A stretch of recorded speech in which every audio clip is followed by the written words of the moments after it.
الرحيم.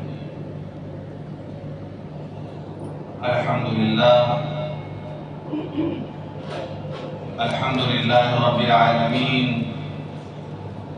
والصلاة والسلام على سيد الأنبياء والمرسلين وخاتم النبيين سيدنا محمد وآله وصحبه أجمعين، ومن تبعهم بإحسان ودعا بدعوتهم إلى يوم الدين. أما بعد، أعوذ بالله من الشيطان الرجيم. بسم الله الرحمن الرحيم. إنا بلوناهم كما بلونا أصحاب الجنة إذ أقسموا ليصرمنها مصبحين ولا يستثنون فطاف عليها طائف من ربك وهم نائمون فأصبحت كالصريم. صدق الله العظيم. اللهم صل على محمد وعلى آل محمد وبارك وسلم. محترم بزرگوں، دوستوں اور دینی بھائیوں، قرآن مجید کے 29ویں پارے میں دوسرے نمبر کی جو سورہ ہے اس کا نام ہے سورۃ القلم. اس سورت میں اللہ نے قلم کی قسم کھائی ہے، نون والقلم وما یسطرون. تو اس لیے سورت کا نام سورۃ القلم پڑ گیا. سب سے پہلے اللہ تعالیٰ نے قلم ہی کو پیدا کیا تھا، تو پھر اللہ نے قلم کو حکم دیا کہ لکھو، اور پھر تقدیر لکھی گئی. جو کچھ رونما ہونا ہے قیامت تک وہ سب لکھا گیا. اس صورت میں اللہ تعالیٰ نے خاص طور پر مکے والوں کے لیے اور عام طور پر پوری دنیا میں بسنے والے انسانوں کے لیے باغ والوں کا قصہ بیان فرمایا ہے. یہ بات کہاں پہ تھا؟ تفسیر میں دو قول ملتے ہیں.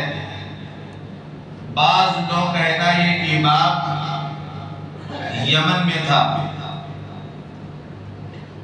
بعض لوگ کہتے ہیں کہ یہ باغ ملک حبشہ میں تھا. بہرحال ایک باغ تھا، اس میں ہر قسم کے پھل ہوتے تھے. اس باغ میں کھیتی بھی ہوتی تھی. جیسے آج کل آپ باغات جائیں گے تو باغوں میں کھیتی بھی لوگ کرنے لگے کہ پھلوں کے دن میں پھل سے فائدہ اٹھاتے ہیں، اور جب پھل کا موقع نہیں ہوتا تو کھیتی سے فائدہ اٹھاتے ہیں. تو باغ تھا، باغ میں کھیتی بھی تھی. باغ کا مالک بہت دیندار شخص تھا، نیک بزرگ تھا. جب پھل پک جاتا تھا، توڑنے کا وقت آتا تھا، کھیتی کے کاٹنے کا وقت آتا تھا، تو مسکینوں غریبوں کو کہلوا دیتا تھا کہ پھل ٹوٹنے والا ہے، کھیتی کٹنے والی ہے. تو غریب مسکین پہنچ جاتے تھے باغ، اور ایک اچھا خاصا حصہ وہ غریبوں کو دیا کرتا تھا. اللہ کے راستے میں اس کو خیرات کر دیا کرتا تھا، غریبوں کو بانٹ دیا کرتا تھا. اور اس کی برکت سے اچھا خاصا پھل اس میں ہوتا تھا، لہلاتی کھیتی ہوتی تھی. بہرحال یہ اس کی زندگی کا معمول تھا. جب اس کا انتقال ہو گیا تو اس کے جو بچے تھے، ان کی جو اولاد تھی، ان لوگوں کی سوچ بالکل الگ تھی.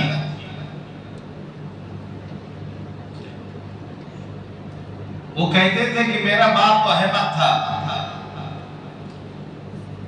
اتنی محنت سے کھیتی کرتا تھا، اتنا پھل آتا تھا اور غریبوں کو بانٹ دیا کرتا تھا. ہم یہ بیوقوفی نہیں کریں گے. ان کی نیت بدلی کہ پورا پھل گھر لے کے آئیں گے، غریبوں کو نہیں دینا ہے اس میں سے کچھ.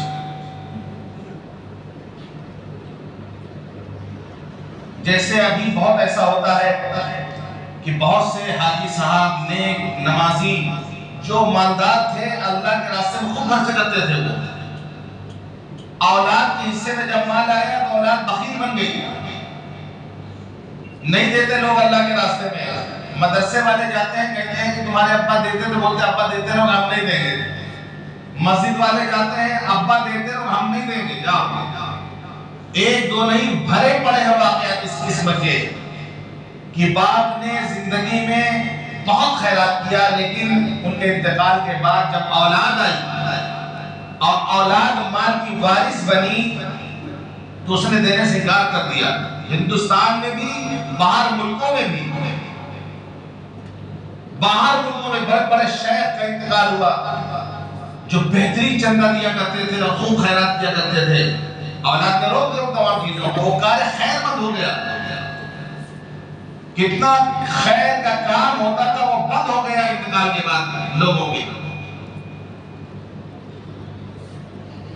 یہی غلطی وہ ان کی اولاد نے بھی کیا تھا. سورہ قلم میں اللہ نے تفصیل کے ساتھ بیان کیا، تفصیل کے ساتھ.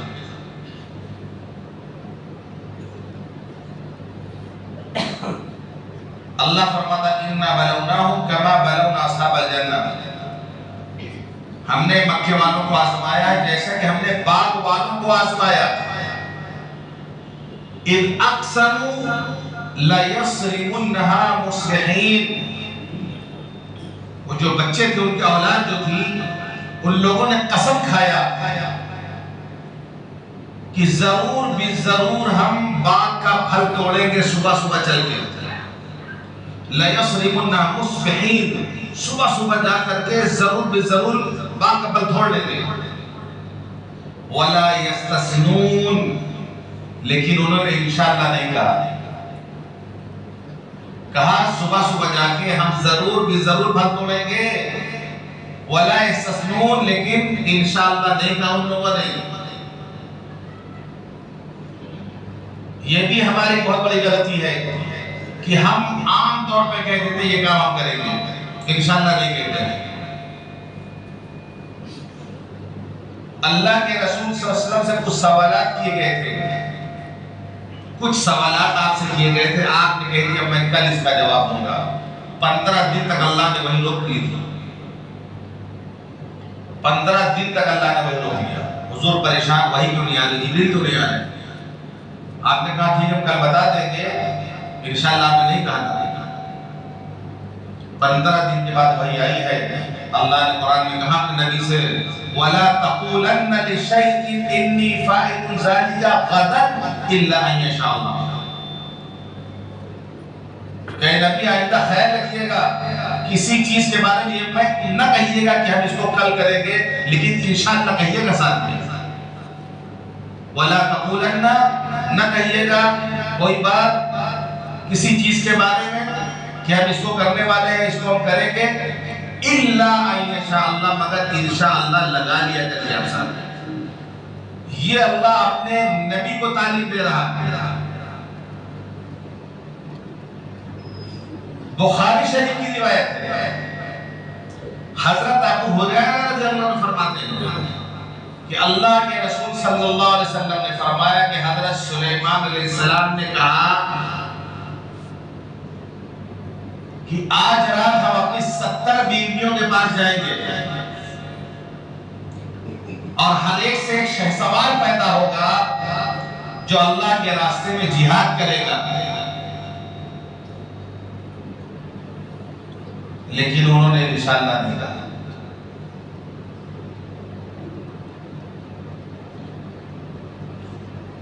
ہوا پھر یوں کہ کسی بیوی سے کوئی اولاد پیدا نہیں ہوئی.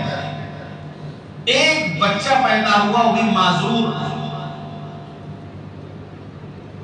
معذور مفلوج بچہ پیدا ہو، ایک بیوی کا بچہ پیدا ہو سکے۔ پھر آگے اللہ کے رسول فرماتے ہیں اگر وہ انشاءاللہ کہہ لیتے تو اللہ ہر بیوی سے ایک شہسوار پیدا کرتا جو اللہ کے راستے میں جہاد کرتا ہے۔ اب یہاں شادی کا بیوی کا جو مسئلہ ہے وہ آپ کے ذہن میں آ رہا ہوگا کہ 70 بیویوں کی وجہ سے رہی ہوگی یا کیا معاملہ ہے، تو یہ ان کی شریعت تھی، یہ ان کا حکم الگ تھا۔ پھر ان کے بارے میں جب آپ معلوم ہوگا آپ کو کہ حضرت سلیمان علیہ السلام کی حیثیت کیا تھی اور کتنی طاقت اللہ نے ان کو دی تھی اور کیسی مضبوط حکومت ان کی تھی، تو بہت آسان لگے گا پھر آپ کو۔ اسی لیے حضرت اسماعیل علیہ السلام سے جب ان کے ابا نے کہا، جب ان کے والد حضرت ابراہیم نے کہا کہ بیٹا انی ارا فی المنام انی اذبحک فانظر ماذا تری، میں دیکھتا ہوں کہ میں تم کو ذبح کرتا ہوں، تمہاری کیا رائے ہے؟ تو انہوں نے جو جواب دیا یا ابتی افعل ما تؤمر ستجدنی انشاءاللہ من الصابرین، کر دیجئے جو آپ کو حکم دیا گیا، آپ انشاءاللہ ہم کو صبر کرنے والوں میں سے پائیں گے۔ تو انشاءاللہ کی برکت دیکھیے کہ ذبح ہوئے وہ نہیں ذبح ہوئے، انہوں نے انشاءاللہ کہا۔ تو ہم بھی عادت بنائیے، ہر کام جو عزم کرتے ہیں، ہم ارادہ کرتے ہیں، اس کے لیے انشاءاللہ کا لفظ ضرور لگائیں۔ یہ گرہ مان لیجیے آپ، ہم 99% کام کرتے ہیں انشاءاللہ کے بغیر، معاملات کرتے ہیں، لوگوں سے وعدہ کرتے ہیں، جو بھی بات کرتے ہیں انشاءاللہ نہیں کہتے ہیں، عادت ہماری ہے۔ اور اگر کوئی کہتا ہے، بہت سے اس مزاج کے لوگ بھی ہیں جو انشاءاللہ اس لیے کہتے ہیں کہ ہم کو کرنا ہی نہیں کام، جس کام کو نہیں کرنا ہوگا اس کے لیے انشاءاللہ۔ ایک غیر مسلم نے کہا کہ مسلمان اگر انشاءاللہ کہے تو پکا کام نہیں کرتا ہے۔ پتہ ہے غیر مسلم کے تاثرات میں انشاءاللہ کہے، کہتا جب اس کو کرنا رہتا بولے گا ٹھیک ہے ہو جائے گا، جب اس کو کرنا رہتا ہے تو بولتا ہاں ہو جائے گا، لیکن انشاءاللہ لگا دیں سمجھ لو کہ نہیں کرے گا۔ انشاءاللہ تو ہم اس لیے کہتے ہیں کہ اللہ کی مدد ہمارے کام میں جڑ جائے، ٹالنے کے لیے انشاءاللہ نہیں ہے کہ ہم نے انشاءاللہ کہہ دیا ٹھیک ہے انشاءاللہ اور ہم کوئی کرنا ہی نہیں، آج میں ارادہ ہے کہ نہیں کرنا، یہ عادت بھی نہ بنائیں۔ انشاءاللہ کا مذاق دینا ہوتا ہے۔ تو ان باغ والوں نے کیا کیا کہ کہا کہ ہم قسم کھائی آپس میں لَيَسْرِمُنَّهَا مُصْبِحِينَ، صبح صبح جا کے پھل توڑ لیا جائے گا، وَلَا يَسْتَثْنُونَ، انہوں نے استثناء نہیں کیا، انشاءاللہ نہیں کہا۔ فَطَافَ عَلَيْهَا طَائِفٌ مِّن رَّبِّكَ وَهُمْ نَائِمُونَ، تمہارے رب کی طرف سے ایک گزرنے والا عذاب ان کے باغ سے گزر گیا، ایک گزرنے والا عذاب ان کے باپ کے اوپر سے گزر گیا، وَهُمْ نَائِمُونَ، وہ سب سو رہے تھے، رات میں سوئے تھے، قسم کھا کے کہ صبح توڑیں گے پھل چل کے، ضرور توڑا جائے گا، انشاءاللہ نہیں کہا، اٹھا کے سوئے وہ لوگ۔ قرآن کہتا ہے وَهُمْ نَائِمُونَ، سو رہے وہ لوگ، اور ان کے سوتے سوتے کیا کام ہو گیا ہے، اللہ کی طرف سے عذاب گزر گیا باپ میں آ کے۔ کیسا عذاب تھا، کیا عذاب گزرا؟ آگ آئی، آگ نے آ کر کے پورے باغ کو جلا کے ختم کر دیا، ساری کھیتی کو جلا کے ختم کر دیا، بالکل چھٹے میدان کر دیا اس کو، نہ باغ نہ کھیتی کچھ نہیں، سب جل کے خاکستر، سب ختم۔ فَطَافَ عَلَيْهَا طَائِفٌ مِّن رَّبِّكَ وَهُمْ نَائِمُونَ فَأَصْبَحَتْ كَالصَّرِيمِ، کٹی ہوئی کھیتی کی طریقے سے باغ ہو گیا، جیسے کھیتی کاٹ کے برابر سمائے کر دیا جائے، بالکل کٹی ہوئی کھیتی کی طریقے سے باغ ہو گیا۔ فَتَنَادَوْا مُصْبِحِينَ أَنِ اغْدُوا عَلَىٰ حَرْثِكُمْ إِن كُنتُمْ صَارِمِينَ، صبح صبح ایک دوسرے کو جگانے لگے، آواز دینے لگے، فَتَنَادَوْا مُصْبِحِينَ، آواز دینے لگا، صبح صبح جگا رہے ایک دوسرے کے، أَنِ اغْدُوا عَلَىٰ حَرْثِكُمْ إِن كُنتُمْ صَارِمِينَ، کہ صبح صبح کھیت چلو باغ صبح صبح، اگر تمہیں پھل توڑنا ہے تو چلو صبح صبح اٹھ کر۔ فَانْطَلَقُوا وَهُمْ يَتَخَافَتُونَ، وہ چلے، آہستہ آہستہ بات کر رہے ہیں، آہستہ آہستہ۔ فَانْطَلَقُوا وہم یتخافتون، صبح سناٹے کا وقت ہوتا ہے، صبح چلے وہ بہت آہستہ بات کر رہے ہیں، اللہ یدخلنها علیکم اليوم مسکین، کہ آج کے دن کوئی مسکین نہ پہنچنے پائے وہاں۔ فانطلقوا وهم يتخافتون، وہ چلے باغ کی طرف آہستہ بات کرتے ہوئے، اللہ یدخلنها اليوم علیکم مسکین، کہ کوئی مسکین کو خبر نہ لگنے پائے، پتہ نہ چلنے پائے، اتنی آہستہ بات کر رہے تھے وہ کہ کوئی مسکین وہاں نہ پہنچنے پایا۔ وَغَدَوْا عَلَى حَرْدٍ قَادِرِينَ، اور وہ چلے ہیں صبح کے وقت تاکہ وہ روکنے پر قادر ہو سکے، مسکینوں کو روکنے پر قادر ہو سکے۔ فَلَمَّا رَأَوْهَا قَالُوا إِنَّا لَضَالُّونَ، جب پہنچے وہاں باغ دیکھ رہے ہیں، کہتے کہ ہم تو راستہ بھٹک گئے، یہ جگہ تو وہ نہیں ہے، صبح سو کے نیند کا خمار بھی اور صبح کا اندھیرا بھی، کہنے لگے کہ ہم لوگ اصلی جگہ نہیں پہنچے ہیں، راستہ بھٹک گئے ہم لوگ کو۔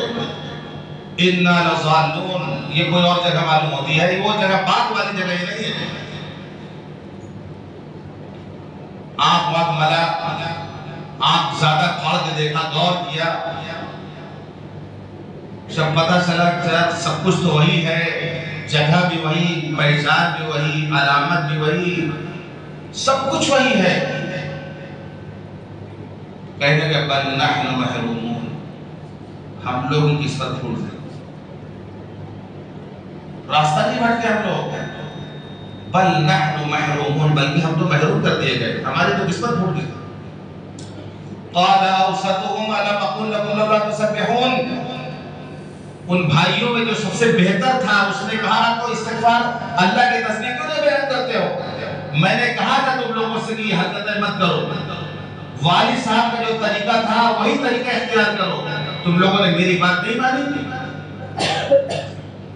ان میں جو بہتر تھا اس نے سمجھایا تھا ان لوگوں کو، لیکن صرف سمجھایا تھا، ساتھ اس نے بھی دیا ان کا، ساتھ وہ دیا ہے ان کے، سمجھایا تھا گھر پر، مشورے میں سمجھایا، لیکن غلط کام میں ساتھ دیا تو اس کا حصہ بھی چلا اس میں۔ جب اللہ کی پکڑ آتی ہے تو پھر سب کا معاملہ ایک ساتھ جاتا ہے، کیونکہ اس نے سمجھایا تھا لیکن ساتھ غلط لوگوں کا دیا، اس نے ساتھ میں آیا وہ بھی۔ اب وہ کہا کہہ رہا قال اوسطهم الم اقل لكم لولا تسبحون، اللہ کی بات کیوں نہیں بیان کر رہے ہو؟ قالوا سبحان ربنا انا كنا ظالمین، ان لوگوں نے کہا اللہ کی ذات پاک ہے، پاک ہے ہمارا پروردگار، ہم ظالم تھے، تصویر پڑھنے لگے وہ، جب یہ حادثہ ہو گیا تو تصویر پڑھنے لگے، اللہ کی بات کو بیان کرنے لگے۔ قالوا سبحان ربنا انا كنا ظالمین فاقبل بعضهم على بعض يتلاومون، آپس میں ایک دوسرے کو لعنت ملامت کرنے لگے۔ جب کام بگڑتا ہے تو ایسا ہی ہوتا ہے کہ تم نے یہ رائے دیا تھا اس لیے ایسا ہوا، وہ کہتا نہیں ہے تم نے یہ کہا تھا اس لیے ایسا ہوا، اب آپس میں ایک دوسرے کو لعنت ملامت کرنا،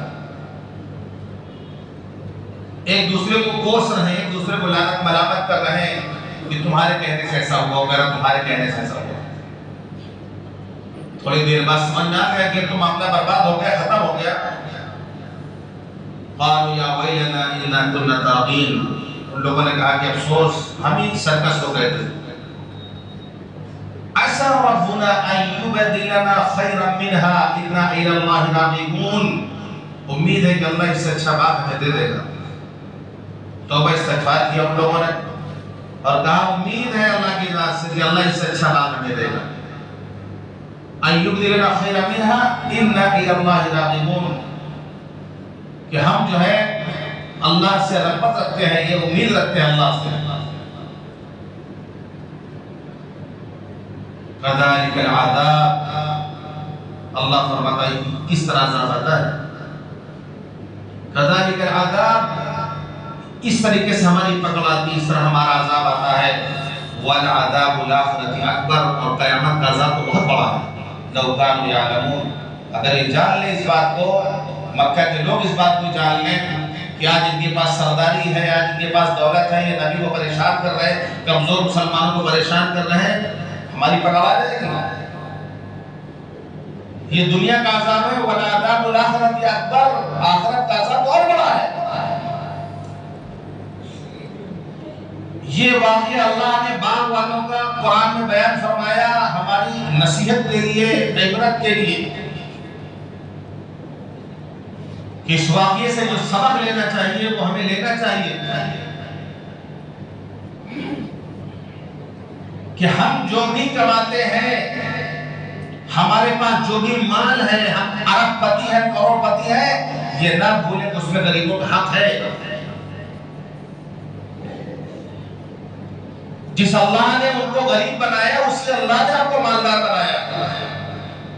اور صرف اس لیے نہیں بنایا، صرف اس لیے نہیں بنایا کہ آپ اس مال کو صرف اپنی ذات تک محدود رکھیں، اپنی خواہشات میں خرچ کریں، اپنی فضولیات میں اس کو خرچ کریں اور غریبوں کا محروم کر دیں. اللہ نے آپ کو مال دے کے یہ ذمہ داری دی ہے کہ آپ کو غریبوں کا بھی خیال رکھنا ہے، ان کا بھی حق آپ کے مال میں بنتا ہے. اللہ کے رسول صلی اللہ علیہ وسلم فرمایا هل تنصرون وترزقون الا بضعفائكم، تمہاری جو مدد کی جاتی ہے، تمہیں جو رزق دیا جاتا ہے، تمہارے کمزور کی وجہ سے دیا جاتا ہے.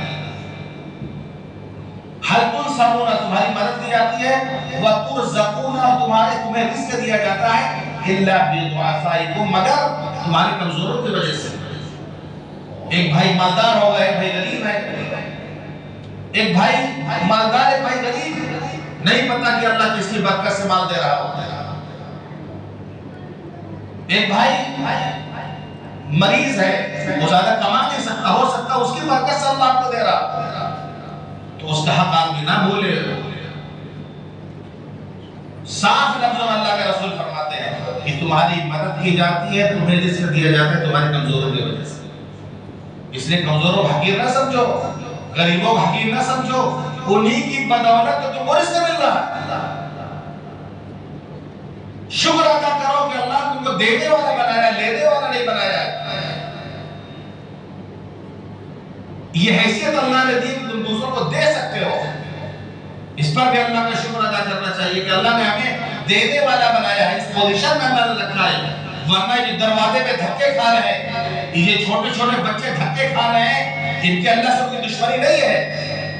یہاں کی زنوں بھری جو زندگی گزار رہے ہیں، اے سی کمروں میں آرام کر رہے ہیں، ہمارے بچے اچھے اچھے کپڑے پہن کے اچھے سے اچھا کھانا گھر میں عزت کے ساتھ کھا رہے ہیں. ہم اللہ کے بڑے محبوب ہیں. یہ تو اللہ کی تقسیم ہے.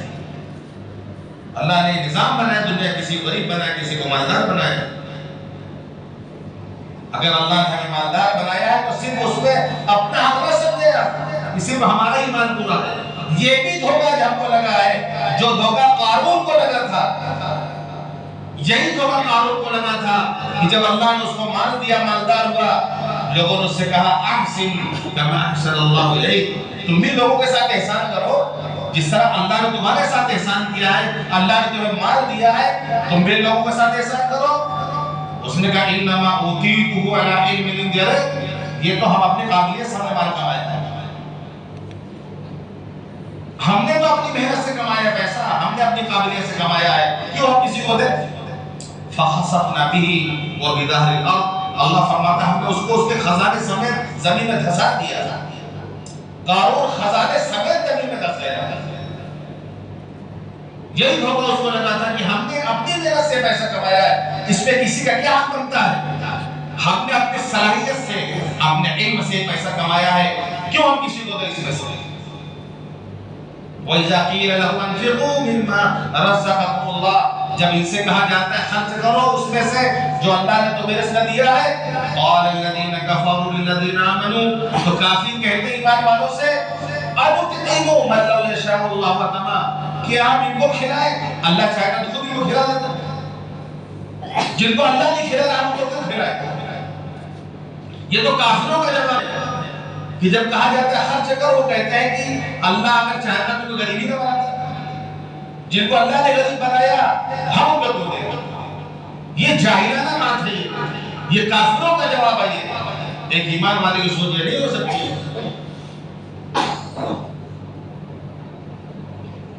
اللہ نے جو ہمیں دیا ہے اس میں ہمارے رشتہ داروں کا بھی حق ہے، ہمارے پڑوسیوں کا بھی حق ہے، ہمارے جو غربا، جو مسکین، جو غریب، بیوہ، یتیم، ان کا بھی حق ہے۔ ہمارے خاندان میں، ہمارے گھروں میں کسی کو اللہ بڑا بنا دیتا ہے، پیسے والا ہو جاتا ہے، اب وہ سمجھتا ہے کہ بس ہم نے اپنی محنت سے کما لیا، بس یہ سب ہمارا ہے، بینک بیلنس ہو رہا، خالی بینک میں جمع ہو رہا مال، تجوری میں بھر کے رکھا جا رہا خالی، بس کسی کو دیا نہیں جا رہا اس میں سے۔ اور صورتحال یہ کہ زیادہ لوگ غریب ہیں، جس ملک میں ہم رہتے ہیں یہاں اکثریت غریب ہے نا، ہر آدمی کے اکثر رشتہ دار غریب ہیں، سب مالدار نہیں، اکثر رشتہ دار غریب ملیں گے آپ کو، مالدار کم ملیں گے۔ اور جب آدمی غریب ہوتا ہے تو رشتہ بھی ختم ہو جاتا ہے، مال آنے سے رشتہ دار مل جاتے ہیں، غریب رشتہ داروں کو نہیں کہتا کہ ہمارے رشتہ دار ہیں۔ جس ملک میں روزانہ 20 کروڑ سے زائد لوگ بھوکے سوتے ہیں، ہم جس ملک میں رہتے ہیں تقریباً 23,000 کروڑ لوگ روزانہ بھوکے سوتے ہیں، اور یہاں کی ایک شادی میں 500 کروڑ روپے خرچ کیا جا رہا ہے۔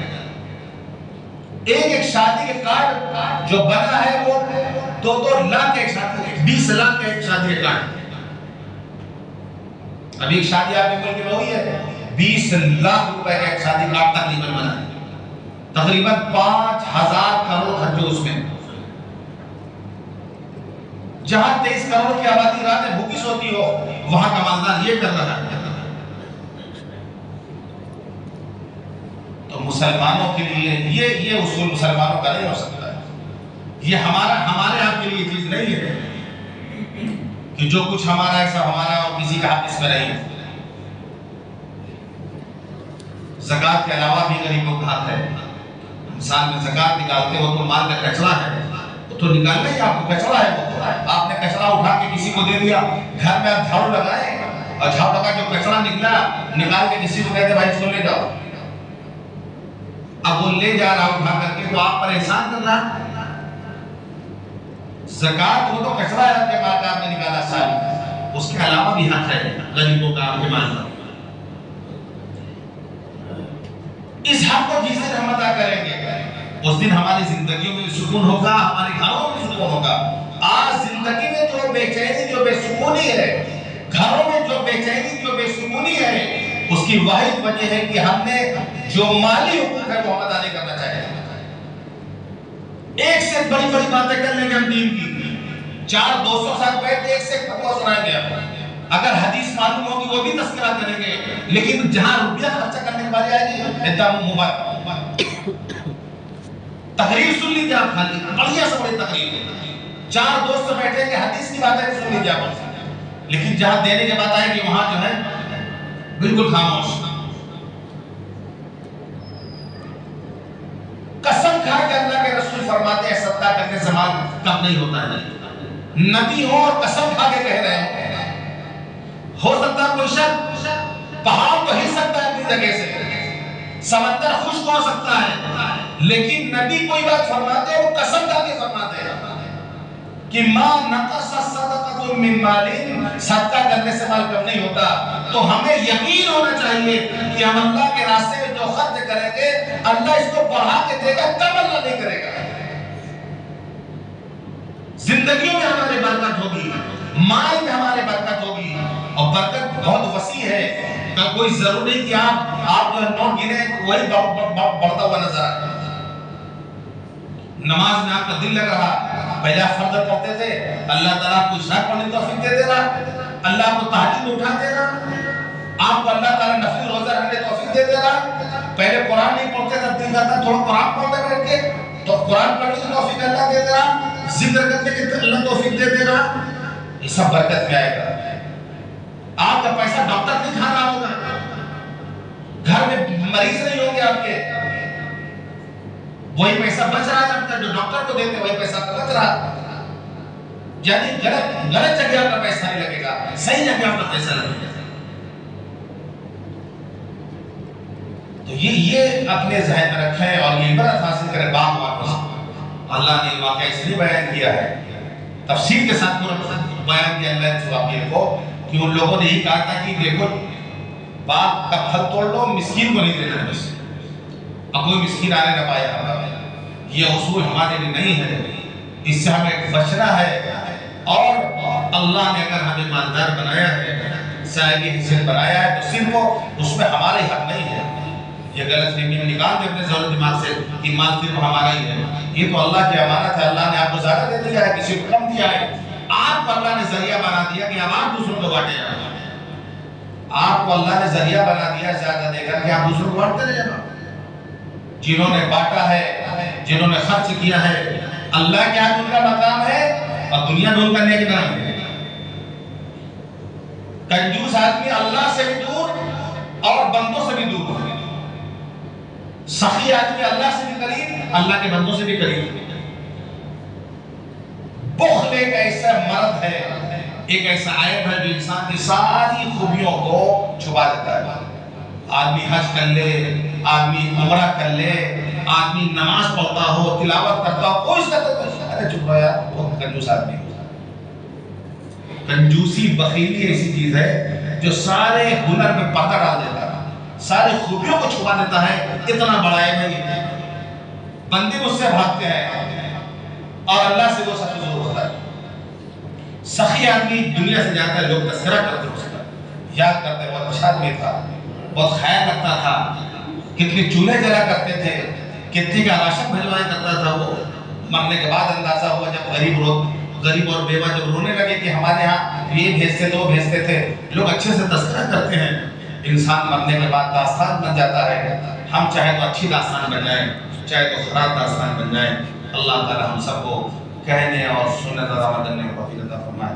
وآخر دعوانا